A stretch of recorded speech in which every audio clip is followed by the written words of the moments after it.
Kabit na natin, bali dyan yung nakawan ng cellphone. Ayan. Kaya pinalagyan ng grills. Magkapit bahay lang din.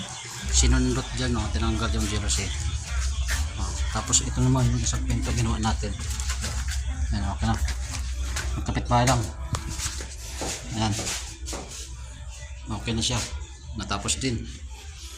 Ay, kabit na. Ayan. Okay na siya.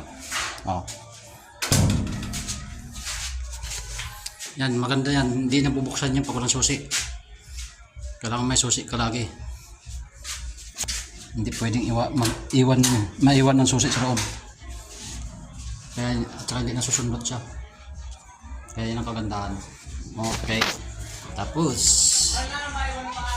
yan, basta yan yung nakawan. Diyan, sa bintana. Bintana na yan, kaya nalagyan ng grills.